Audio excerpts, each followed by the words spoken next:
मसीह खुदावंद में आप सबकी सलामती हो। मैं हूं इवेंजलिस्ट मेहताब गिल और आप देख रहे हैं new life trust channel. A very quick message for all of you. आज जो है वो रोज़ों के दिन जो है वो स्टार्ट हुए हैं और रोज़े के ताल्लुक से मेरे चैनल पर एक ऑलरेडी एक प्रोग्राम हम कर चुके हैं, लेकिन इस पर मज़ीद बात होनी चाहिए। मैं समझता हूँ ज़्यादा से ज़्यादा सीखना चाहिए। रोज़े जो हैं इसके ताल्लुक से तो मैं पूरी डिटेल्ड बात नहीं करने वाला हूँ, लेकिन एक पहलू जिस पर मैं बात करने वाला हूँ और वो ये कि क्या ये रोज़ों के अयाम दुखों के अयाम हैं, दुखों के दिन हैं, गम करने के दिन हैं या नहीं, इस पर मैं बात करूँगा।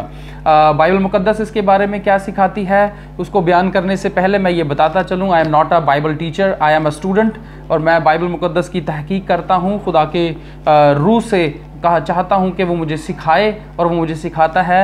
बाइबल मुक़द्दस इसके बारे में क्या कहती है, इस पर मैं आपसे बात करना चाहता हूँ। 3 हवाले आपकी खिदमत में पेश करूँगा और उससे हमें मालूम होगा कि क्या ये दुख करना, गम करना बिब्लिकल है या नहीं है, क्या हमें रोज़ों में या इसके अलावा दुख करने की ज़रूरत है या नहीं, बाइबल मुक़द्दस इसके बारे में क्या बताती और सिखाती है, इस पर बात करते हैं।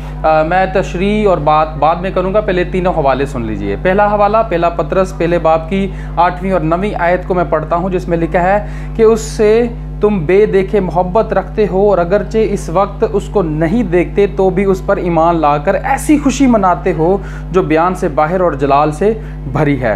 दूसरा हवाला है गलतियों 5वां बाब उसकी 22वीं और 23वीं आयत, और वहाँ लिखा है कि मगर रूह का फल मोहब्बत, खुशी, इत्मीनान, तहम्मुल, मेहरबानी, नेकी, ईमानदारी, हिलम और परहेजगारी है। तीसरा हवाला पहला थस्सलुनीकियों 5वां बाब उसकी 16वीं और 18वीं आयत में लिखा है कि हर वक्त खुश रहो, बिला नागा दुआ करो, हर एक बात में शुक्रगुजारी करो क्योंकि मसीह यस्सु में तुम्हारे बाबत खुदा की यही मर्ज़ी है।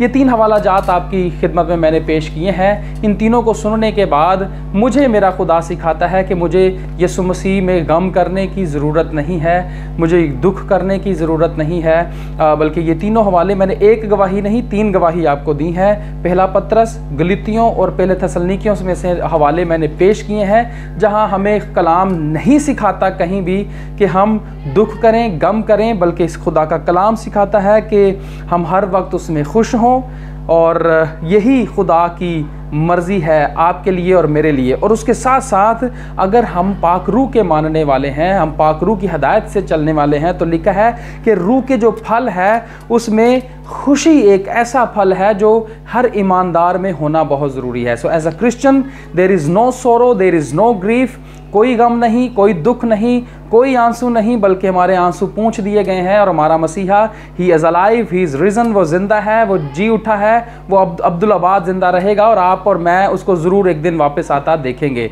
रोज़ा जो है वो हमें जब रखे हैं तो ज़रूर हमें आजिज़ होना चाहिए, हमें अपने आप को नीचा करना चाहिए, हमें अपनी खुदी का इनकार करना चाहिए। इन तमाम बातों को की अपनी एक अहमियत है, लेकिन दुख मनाना, गम करना और इस तरह का रवैया इख्तियार करना मैं नहीं बल्कि बाइबल सिखाती है कि ये it's not a biblical practice. If you want to practice it, it's up to you, लेकिन खुदावंद का कलाम हमें जो सिखाता है वो मैंने आपको बताया।